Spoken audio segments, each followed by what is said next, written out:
थी speed relation session 5 osmotic pressure, last colligative property. इसके बाद आपका कॉलिगेटिव प्रॉपर्टी वाला सेशन खत्म हो जाएगा।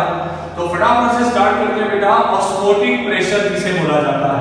फर्स्ट ऑफ ऑल आपको समझना पड़ेगा कंसेप्ट ऑस्मोसिस का। आपको समझना पड़ेगा कंसेप्ट ऑस्मोसिस का। ध्यान से देखो बहुत अच्छे से। मैंने एक बीकर लिया हुआ है, यहां पर मैंने लगाया एक एसपीएम, यहां पर मैंने लगाया बेटा एसपीएम। इसे बोला जाता है एसपीएम, मतलब कि सेमी परमिएबल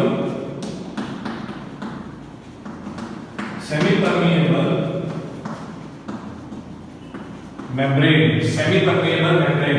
अभी ध्यान से देखना, मैंने यहां पर भरा हुआ है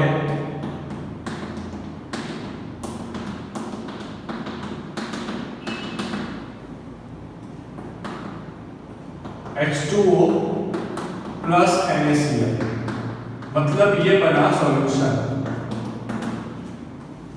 और यहां पर भरा हुआ है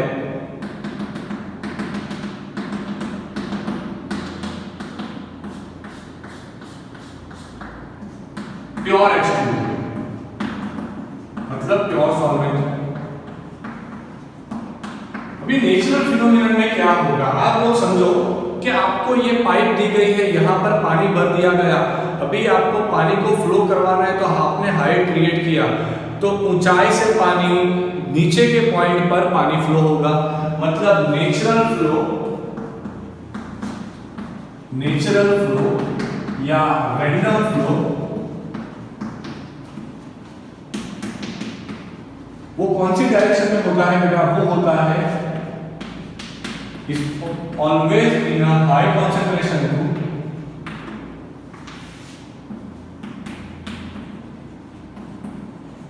लो कॉन्सेंट्रेशन। नेचुरल जो फ्लो होता है वो हाई टू लो होता है। अब ध्यान से देखो, यहां पर तो H2O के मॉलिक्यूल्स कम हो गए क्योंकि बाकी का मॉलिक्यूल सॉल्यूट है और सॉल्यूशन बना गया है, तो H2O कम हो गए, यहां पर H2O के पार्टिकल्स ज्यादा है।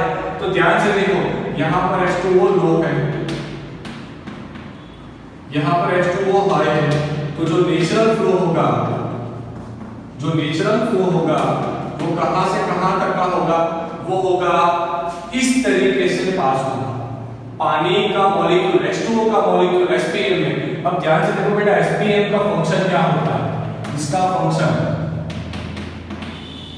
it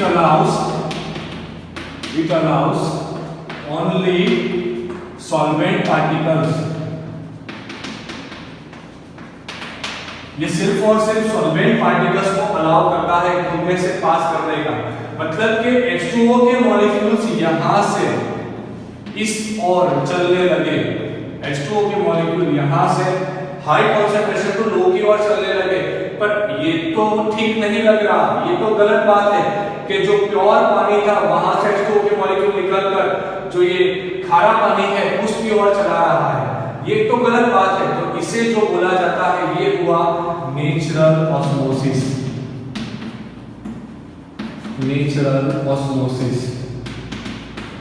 बायो में आप इस पे बहुत ज्यादा डिटेल्स में पढ़ाई करोगे। अभी आप लोग इतना समझो कि जब सॉल्वेंट्स के पार्टिकल्स प्योर से लेकर इम्प्योर की ओर जाना शुरू कर दे तो वो नेचुरल ऑस्मोसिस हुआ। अब क्या होगा, यहाँ पर तो कंसंट्रेशन बढ़ने लगेगा, यहाँ पर वॉल्यूम भी बढ़ने लगेगा क्योंकि मेरा प्योर पानी कम हो रहा है, गंदा पानी ज्यादा हो रहा है। अगर आपको ये natural flow, if we want to stop this natural flow in a bracket, natural osmosis,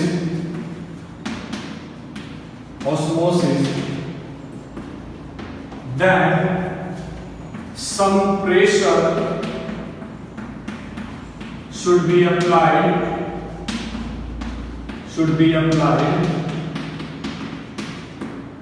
on solution side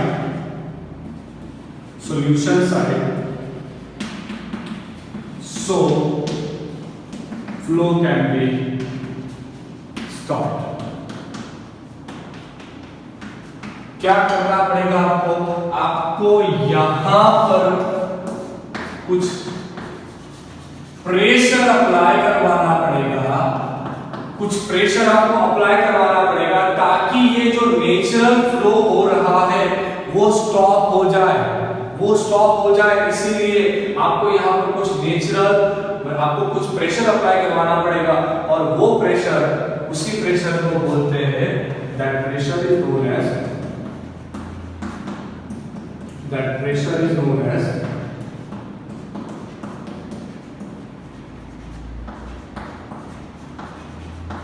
osmotic pressure. उसी प्रेशर को क्या बोला जाता है? Osmotic pressure. ऑस्मोटिक प्रेशर वो प्रेशर होता है जब नेचुरल ऑस्मोसिस का प्रोसेस स्टॉप हो जाए। अभी आप समझो कि आपने अभी आप जो प्रेशर ज्यादा देना शुरू कर दिया, now if more external pressure is applied, in that case osmosis is reversed। अगर आपने यहां पर ज्यादा, मतलब क्या हुआ, external pressure is more than osmotic pressure, तो वो केस में क्या होगा? वो केस में H2O के पार्टिकल्स यहां से निकलकर इस ओर चलने लगेंगे। वो प्रोसीजर को बोला जाता है रिवर्स ऑस्मोसिस या फिर RO, उसे बोला जाता है रिवर्स ऑस्मोसिस या फिर RO। तो आपने रिवर्स ऑस्मोसिस कैसे किया? जब आपने ऑस्मोटिक प्रेशर से ज्यादा प्रेशर देना शुरू कर दिया तो ये जो सॉल्वेंट के पार्टिकल्स होंगे, यहां पर जो सॉल्वेंट्स के पार्टिकल होंगे वो प्योर की ओर जाने लगेंगे। आपका प्योर पानी ज्यादा बढ़ने लगेगा, गंदा पानी में, मतलब जो NaCl वाला पानी था वहां से H2O के पार्टिकल्स निकल जाएंगे। क्लियर? बस इतना ही था ऑस्मोटिक प्रेशर। अब ये जो ऑस्मोटिक प्रेशर होता है उसका सिंबल होता है पाई। अभी आप ध्यान से देखो, आप पढ़े हो ideal gas equation Pv = nRT। अभी आप सोचो कि P =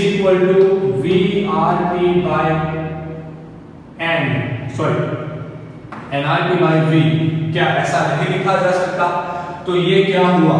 N का मतलब हुआ मोल, V का मतलब हुआ वॉल्यूम, मोल पर लीटर मतलब कॉन्सेंट्रेशन, मतलब निकल कर आया P = CRT।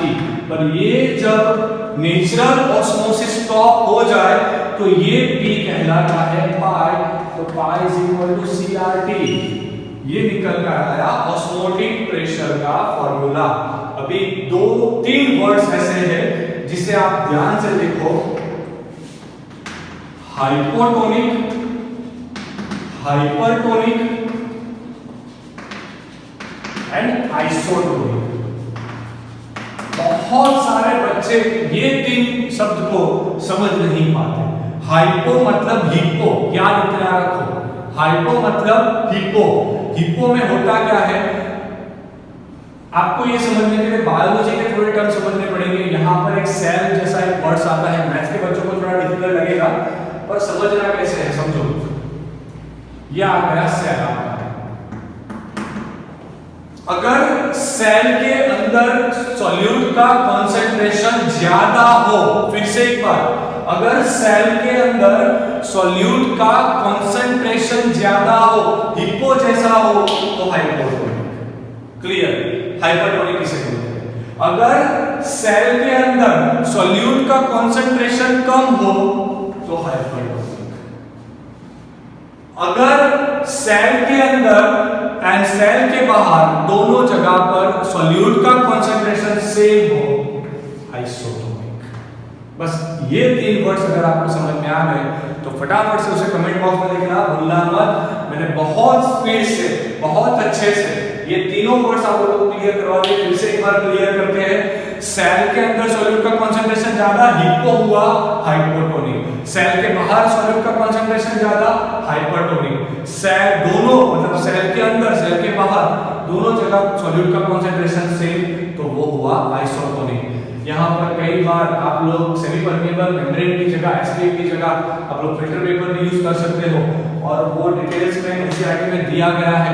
एक बार ये टॉपिक एनसीईआरटी से पढ़ लेना, भूलना मत, और रेगुलर इसका नोट्स बनाना। अगर आपने स्पीड रिवीजन सेशंस पूरे नहीं देखे हैं तो पूरे सेशन एक बार देख लो, ताकि ये चैप्टर आपका अच्छे से क्लियर हो जाए बेटा। अगर आप जीएसईबी के ओल्ड पेपर निकाल कर देखोगे तो एक चीज क्लियर होती है कि जितने स्पीड रिवीजन सेशन बनाए हैं वहां से ही क्वेश्चन पूछे गए। ये वीडियो को बेटा याद रखना, सब्सक्राइब करना भूलना मत चैनल को।